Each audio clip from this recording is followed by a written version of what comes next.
Oh my God. 2021 has just smashed the price of shipping goods internationally, with its continuous record-breaking freight costs are forever increasing. Now, if you are a business owner in Europe, or should we say the USA, whose supplies are from overseas, then watch this video because I'm going to share with you what are the implications of the sudden increase in freight forwarding costs or shipping costs and how you can manage your business. Stay tuned. Right, if you don't know who I am, my name is Thomas Parkinson and I've been running, should we say, multiple businesses now for the last 4 years, predominantly selling on Amazon within the UK and USA, and recently broken over the £1 million mark over the last 12 months, so really happy with that. But enough about me, what are we talking about today? Well, first things first, number one, I'm going to be sharing what is happening at the moment. Number two, I'm going to go through how is business going to be affected. Number three, I'm going to talk about what products are likely to be affected. And then finally, number four, how you can manage your business, obviously during these times, obviously it's going to have an impact. So let's get started.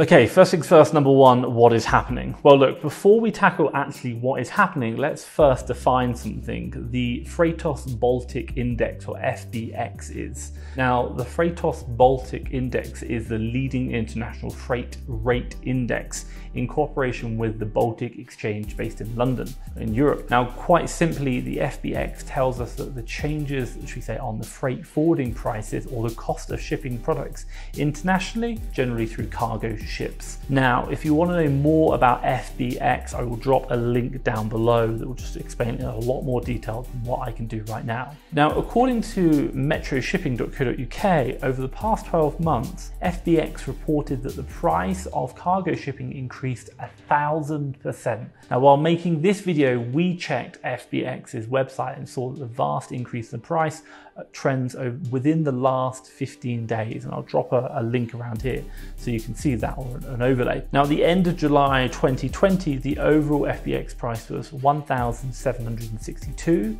But the end of July 2021 increased up to 8,848.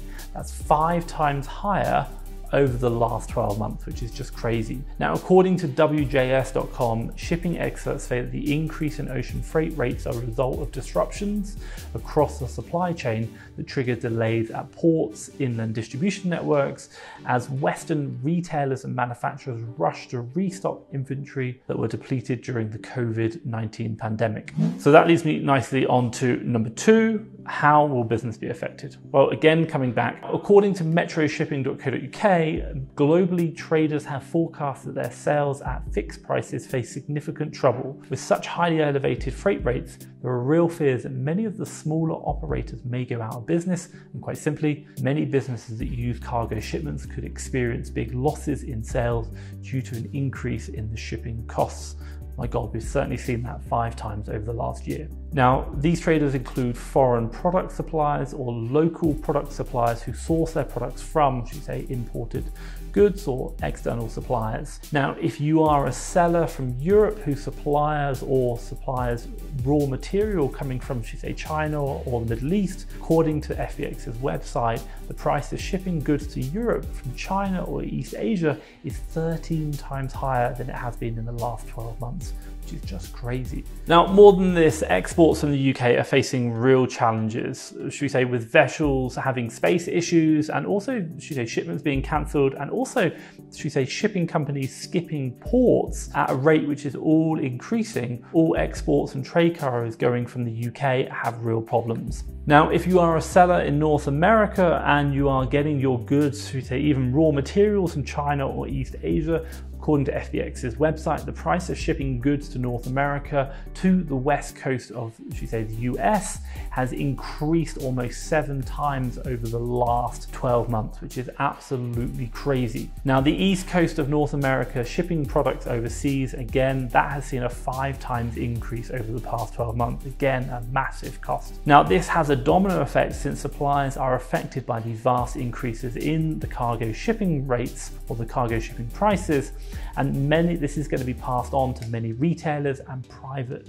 sellers within, should we say, the US and Europe. But also as well, this will have a huge impact on, should we say, even things like e-commerce companies such as Amazon and eBay, who are obviously selling as well. Now, you might be asking, how is this actually going to affect even, should we say, third-party sellers, even like myself, who we source predominantly from the UK, and other third-party sellers who actually only source in locally in their national markets? Well, quite simply, for private label sellers, the biggest challenge, or should we say brand label sellers, the biggest challenge that they are going to face is the shortage of getting their goods from overseas, because most of the manufacturing is going to be done in China. Now, that is going to have a result of the increased shipping costs, because obviously their now cost of goods to get them shipped over here are going to cost a lot more. Now, if you are a private label or a brand label seller, should we say you've got your own brand and you're getting your products manufactured or shipped from China, or even part of the product shipped from China, then you're going to face the same issues. Why? Because obviously shipping container rates have gone through the roof, and that increased the costs. Now, one thing is, if your products are even large, you're shipping big items, which a lot of people do. As a result, you're going to have even bigger problems, just because the price of shipping per, should we say, square foot or square meter is going to have a massive impact. So something to really think about there,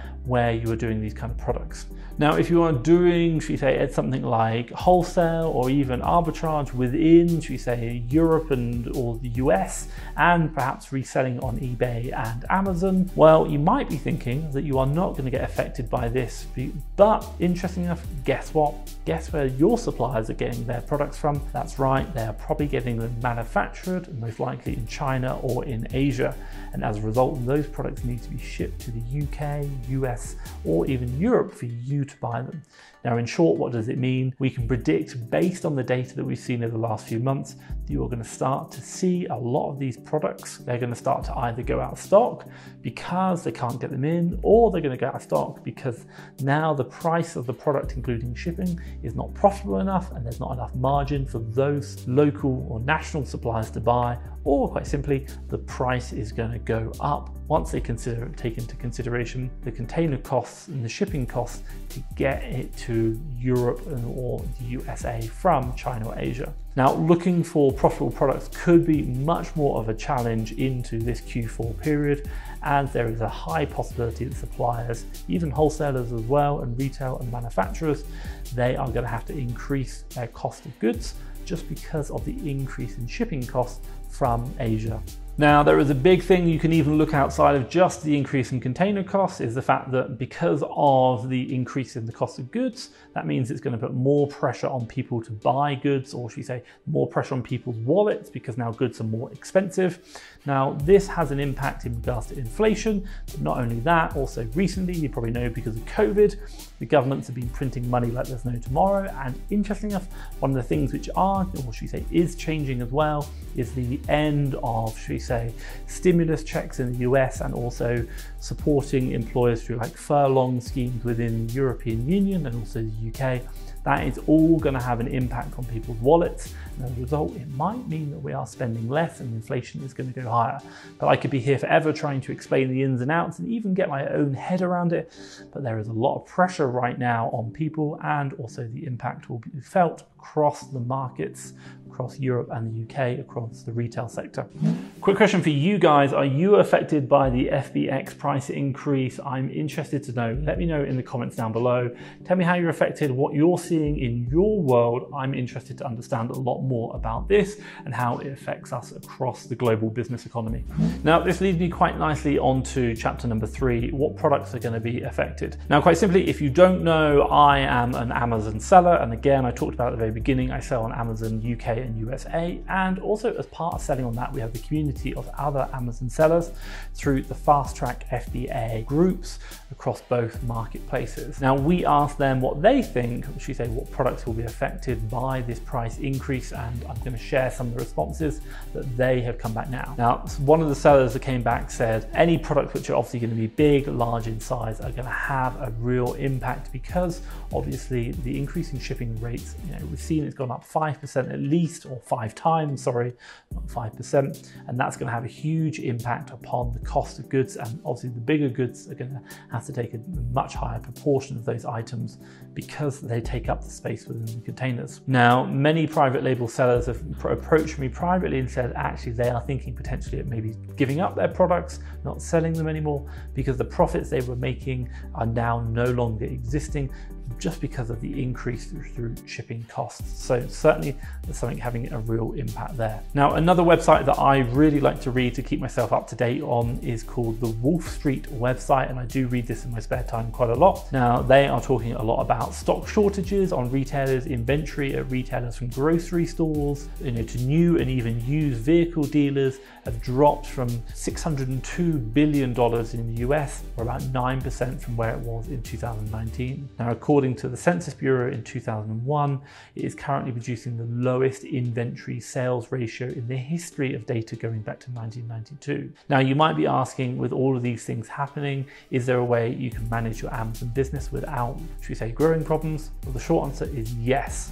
Right, there is a lot going on in the world of shipping, and obviously the impact it's going to have not only within the Amazon community, but also within the global community. And the one thing which I'll say is perhaps maybe you are doing a certain business model and maybe you're looking to make a change. Well, if you are thinking about starting to sell on Amazon and want to learn more, do check out our free course on the FastTrackFBA website. It's a free 7-day course which just gets you started selling on Amazon, understanding the process, buying from local sellers, or should we say national sellers within the marketplaces that you operate in, and reselling on Amazon for a profit. Super simple. I've been doing it now for 4 years, and I also get to travel the world, so really enjoy that. But if you are interested and want to know more, then do check out FastTrackFBA.com for a free course straight on the main page. You can sign up to just 7 days. Very, very simple. Check it out. I think you'll like it. Now, this leads me nicely on to how to manage your business, obviously during these times. Now, the one thing which I will say is part of the videos we create really based around a lot of Amazon related content that's going to really support people. So based upon my experience and also the research I've done obviously for this video, before I show you how you can manage your business in these troubled times, what I will say is that first of all, it's really important to understand the law of supply and demand. Now, one thing you need to consider is that shipping from Asia is actually increasing, and that is going to have an impact upon obviously the value of what is being shipped, because obviously goods are now more expensive, but also a lot of products probably won't be shipped because there's no more margin in them, because that shipping cost increase has now taken out any profit they could potentially get. So what does this mean? It means, as the law of supply and demand states, when there is a shortage in the supply, it can increase the price of the product, especially when demand increases. Now, with Q4 coming up, you are going to see that there is going to be obviously an increase in demand. People are going to be buying more things, but as a result of the shipping price increase and also the demand on shipping, they just can't physically ship enough right now. There is obviously not going to be enough supply. So we are likely to see certain products, certain items that have an increased demand over the Q4 period. They are likely to see quite a considerable price increase to obviously match that supply versus demand, which is going to have an impact upon sales price, but also profitability for you and I. Now, what I will say is first, better to check if a product has good demand, or should we say sales performance. And if you understand that, then you can obviously be ready and prepare yourself for that demand, ready for when it comes in, and obviously the increases that go along with that as well. Now, one question you might be asking is, how do you do that, especially within the Amazon marketplace? Looking at the data, understanding the sales data within Amazon is going to be super important. And what I'll do now is I'll show you how you can start to see where demand increases and what happens with that on seasonal items within Amazon. It's just going to support you in understanding what is very likely to see that increase in demand going forward. Now, in order to do this, we are going to use what's known as an extension or an add-on, or even a website that you can check out, which is called Keepa.com. That's Keepa. I'll drop a link down below. And what I will do is I'll jump on the computer now and I will show you a screen share of a product. We'll look at a Christmas product, and you'll see a change in that graph over time, which will show you demand within the Amazon marketplace, which is going to show you what kind of products to look for when looking for this over the Q4 period. Let's jump on now. Okay, so here we are into a product that I've seen previously and I know is a seasonal product. So I just want to show you about how you can see it's seasonal, and obviously knowing what we know about the shipping prices, we can also understand. So right now, here we are on a Playmobil advent calendar, and we're in the UK marketplace, but you can see the same effect. Now, if I just scroll down, I've installed an add-on called Keepa, which gives you this graph right here. Now, the thing which I'll do is I'll just zoom in so we can get a clear picture of it. Let's get that right. Here we are. Now, the one thing which I'm really going to look at is I'm not really looking at used price, I'm looking at this sales rank, this green line. And hopefully what you can see is that it kind of goes in waves. So it kind of goes up and then down, up and then down, up and then down. And what we can see is it will generally go down closer to 0, which is on this right-hand axis here, which is the sales rank, which basically tells us that the closer it is to 1, the number 1 is the number 1 best-selling item on Amazon within that category, and the closer this product goes to that 1, the faster it is selling, so we can see that increase in demand. Now with this product, obviously we know that advent calendars are going to obviously sell a lot better during the December period rather than say July. So what we can see is that around December or near that, it hits probably the lowest mark it does, and then obviously after Christmas it'll go back up again, and that sales demand or that sales rank will increase, which means demand is decreasing. Now quite simply we can use that, whether it be on an advent calendar or other products, to see which products are going to have an increase in demand over maybe the festive period or even Halloween coming up in November. And as a result, we can have a look at those products and see perhaps maybe they are products we want to hold in stock. And interesting enough, perhaps not even just hold in stock, but because we understand also as well the increase in shipping costs, we might actually even look to hold those items for longer than what we'd normally do, because quite simply it's because there's probably going to be less supply of them, and as a result demand is going to go up. Also when demand goes up, the supply decreases, and as a result the price is probably going to increase, so it means it's going to be possibly more profitable. But that's something certainly to look at within the Amazon marketplace, using a tool like Keeper, which is a paid for tool that you can use for understanding demand within the Amazon marketplaces, and obviously knowing what you know about shipping prices, that's going to have what impact that will have over the Q4 period. Potentially it will leave more opportunities for you. Now, one thing I will say, and I'm a big believer in, is make decisions based on data and obviously your understanding. So use the data from Keeper and really do that, understand that properly. Now, again, what I will say is first, understanding the demand of a product is a must. And if you're wanting to manage your Amazon business, especially with the new shipping price increases, understanding supply and demand is going to be super, super important. Now, whether you are an Amazon wholesaler or looking to wholesale business model, or even the arbitrage business model on here, one of the fundamental things you do need to understand is how to read Keeper. So not just what I've shown you here, but also the whole grasp, what you do. And I've created an amazing playlist which you can watch and understand all of everything that I've learned, I've put into this. So I'll drop a link around here, which is going to give you my full Keeper training, which will support you in understanding sales performance, the correlation between supply and demand, price, and all the other factors that we go into making buying decisions. So check out that video. Now, what I will say is hopefully you've liked this video, and if you have, do hit the subscribe button down below. It's just going to notify you when I release more videos. But from me, Thomas Parkinson and FastTrackFBA, thank you very much.